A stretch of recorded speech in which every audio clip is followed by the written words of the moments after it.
इंद सद्वंदियाणं त्युवण हित मधुर विसद्वक्काणं अंतातीत गुणाणं नमो जिणाणं जित भवाणं।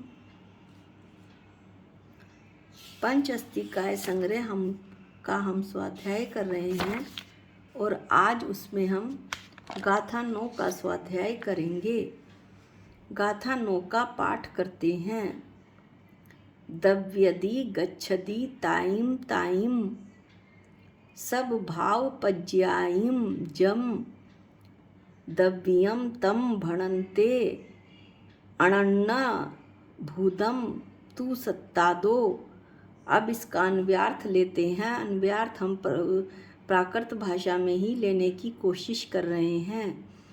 ताइम ताइम सब भाव पज्यायी, उन सद्भाव पर्यायों को, अभी मैं ज्यों का त्यों पढ़ रही हूँ, उन सद्भाव पर्यायों को, जम जो, दव्यदि द्रवित होता है, गच्छति प्राप्त होता है, तम उसे, दव्यम भणन्ते सर्वज्ञ देव उसे द्रव्य कहते हैं।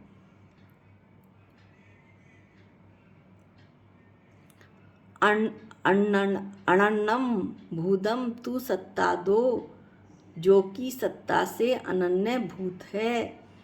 ऐसा इसमें बताया गया है कि जो अपने अपने गुणों और पर्यायों में, सद्भाव पर्यायों यानी अपने अपने, किसी और के नहीं, जो सदा उसके साथ रहें, अपने अपने सद्भाव पर्यायों में जो वस्तु जो द्रवित होता है, बहता है, परिणमन को प्राप्त करता है, वह द्रव्य है। उसे सर्वज्ञ भगवान ने द्रव्य कहा है। और यह जो द्रव्य है वो सत्ता से अनन्य भूत है, यानी सत्ता से अभेद है। अब हम टीका पढ़ते हैं।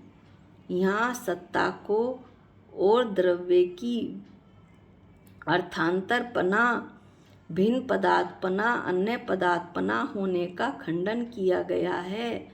हम थोड़ा सा अर्थांतरपना के विषय में बात करते हैं। अर्थांतरपना कैसे? जैसे गुलाब जामुन और मीठा। गुलाब जामुन फीका है, मीठा उसमें डाला गया है, इसलिए गुलाब जामुन और मीठे में अर्थांतरपना है। दूध, मीठा दूध में चीनी डालकर मीठा किया गया है, इसलिए दूध और मीठा अर्थांतरपना है। शिकंजी में नींबू, नमक, चीनी आदि डालकर शिकंजी बनाई गई है, इसलिए शिकंजी और उसमें डाले हुए सभी द्रव्यों में अर्थांतरपना है।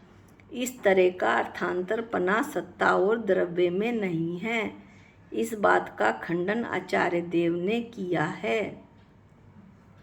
अब वे कहते हैं कि उन कर्मभावी और सहभावी सद्भाव पर्यायों को, अर्थात स्वभाव विशेषों को जो द्रवित होता है, प्राप्त होता है, सामान्य रूप स्वरूप से व्याप्त होता है, वह द्रव्य है। यानी कि इस परिभाषा को हम समझते हैं। उन यानी जो द्रव्य के अंतरंग में से निकलती हैं, जो द्रव्य का ही स्वरूप है, कहीं बाहर से नहीं आई। द्रव्य में से द्रव्य की जैसी ही पर्याय आएगी, उसका परिणमन द्रव्य स्वरूप ही होगा। चेतना का परिणमन जानने रूप ही होगा। पुद्गल का परिणमन, जीव का जीव या चेतना का परिणमन जानने रूप ही होगा। पुद्गल का परिणमन स्पर्श रस गंध वर्ण रूप ही होगा। इस तरह से ये कह रहे हैं कि ये जो कर्मभावी और सहभावी, यानी कर्मभावी कौन? पर्याय जो कर्म से होती हैं, सहभावी जो सदा द्रव्य के साथ रहें, गुण। ऐसे सद्भाव पर्यायों को, गुणों और पर्यायों को, अर्थात स्वभाव विशेषों को स्वभाव विशेषो रूप जो परिणमित होता है, स्वभाव के विशेष कौन गुण रूप और पर्याय रूप जो द्रवित होता है, प्राप्त होता है, परिणमित होता है, सामान्य रूप से अपने स्वरूप से व्याप्त होता है, सामान्य रूप से अपने स्वरूप में ही फैला हुआ होता है, उसके गुण व पर्याय कहीं अन्य से जगह से नहीं आए, वो उसी से बने हुए हैं, उसी से निकले हुए हैं, उसके अंतरंग में से निकले हुए हैं, वह द्रव्य है। इस प्रकार आचार्य कहते हैं कि अनुगत अर्थ वाली निरुक्ति से द्रव्य की व्याख्या की गई है, अर्थात द्रव्य शब्द का अनुसरण करके द्रव्य की परिभाषा बनाई गई है कि जो द्रवित होता है वह द्रव्य है।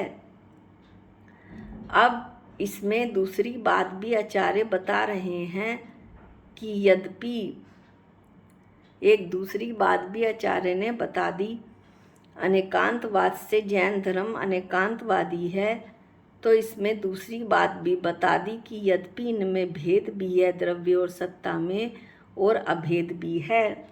तो अब अभेद कैसे है ये देखिए कि लक्ष्य और लक्षण भावादिक द्वारा द्रव्य को सत्ता से कथनचित भेद है।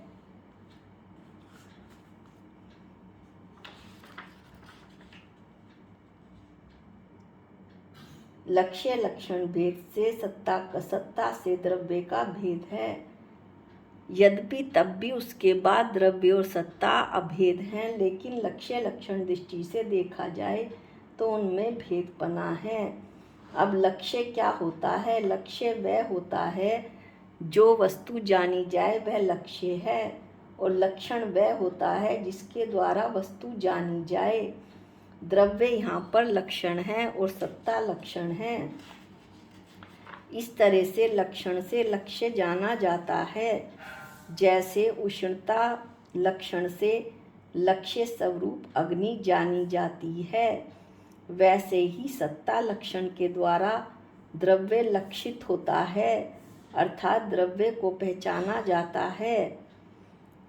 इस कारण पहले जो ये बताया था कि सत्ता के लक्षण बताए थे कि सत्ता जो है, सत्ता में सतपना है, असतपना है, त्रिलक्षणापना है, अतिलक्षणापना है, एकपना है, अनेकपना है, सर्वपदार्थ स्थितपना है, एक पदार्थ स्थितपना है, विश्वरूपपना है, जो 8वीं गाथा में बताया था। 10 विशेषण सत्ता के स्वरूप के अनंत पर्याय में पना है और एक पर्याय में पना है, वह सब सत्ता से अभेद हैं, अभिन्न पदार्थ भूत हैं, अनन्य पदार्थ भूत हैं। इसमें भी द्रव्य को ही देखना। ये सत्ता जो है वो द्रव्य में ही है, कहीं बाहर से नहीं आई। ये बात ये कह रहे हैं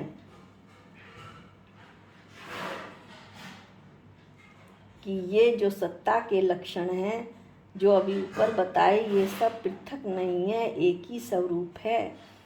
इस तरह वस्तु स्वरूप को दिखाने के लिए लक्ष्य और लक्षण की बात रखकर सत्ता और द्रव्य में भेद तो कह दिया, तथापि वस्तु स्वरूप से विचार किया जाए कि सत्ता है किसमें, द्रव्य में ही तो है, और सत्ता के विशेष किसमें होंगे, वो भी द्रव्य में ही होंगे।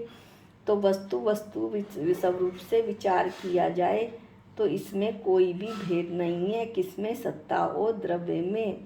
जैसे उष्णता और अग्नि नाम की वजह से ये दोनों अलग अलग हैं, लेकिन ये अभेद रूप हैं। नाम से भी अलग हैं, लक्ष्य लक्षण से भी अलग हैं, लेकिन फिर भी वे अभेद ही हैं। उष्णता किसमें है? अग्नि में ही है। इसका हम एक दृष्टांत और से दे सकते हैं। सेठ जी का जो मुनीम है वो बहुत ईमानदार है। वो इतना ईमानदार है, ईमानदारी की अब विशेषता बतलाते हैं कि गले में कितने भी रुपए पड़े हुए हों, घर जाने से पहले 8 बजे जाने से पहले पूरा हिसाब करके सेठ जी को बताकर एक भी अठन्नी भी इधर से उधर ना हो जाए, इतना हिसाब वो रखता है मुनीम। एक बार उसका लड़का दुकान पर आया, उसके पास 1 रुपया था। मुनीम जी के पास भी 1 रुपया था, जबकि गल्ला रुपयों से भरा हुआ था। उसने कहा, मुझे पेन चाहिए और पेन 10 रुपये वाला चाहिए। मुनीम जी ने 1 रुपया देकर कहा, 1 रुपया उन्होंने अपने चाय के लिए और चने के लिए रखा हुआ था। 1 रुपया देकर कहा कि 2 रुपये का पेन ले लो, फिर मैं तुम्हें 10 रुपये का दिलवा दूंगा।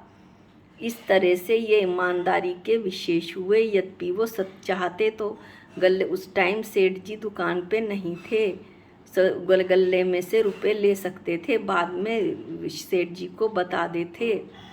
लेकिन ऐसे लोगों का भगवान भी साथ देता है। तभी सेठ जी आ गए और 4 व्यक्तियों को ले आए। चाय और समोसे का ऑर्डर दिया। मुनीम जी का मुंह उतरा हुआ था, तो उन्हें कुछ डाउट हुआ कि मुनीम जी को भूख लगी है। उन्होंने कहा, मैं तो घर से खाना खा के और चाय पी के आया हूँ। नौकर को कहा, मुनीम जी के लिए भी चाय और समोसा ले आना।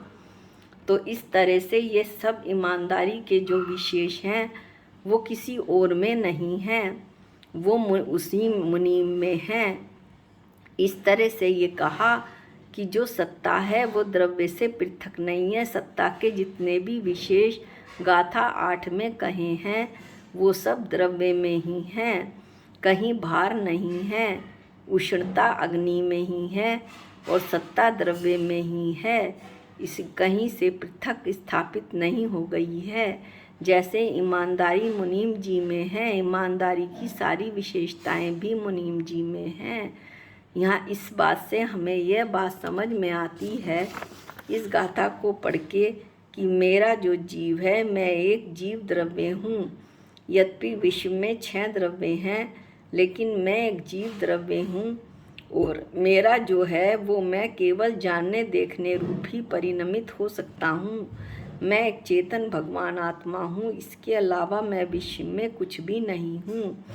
अपने स्वरूप में ही परिणमन कर सकता हूँ, जानने देखने रूप ही परिणमन कर सकता हूँ।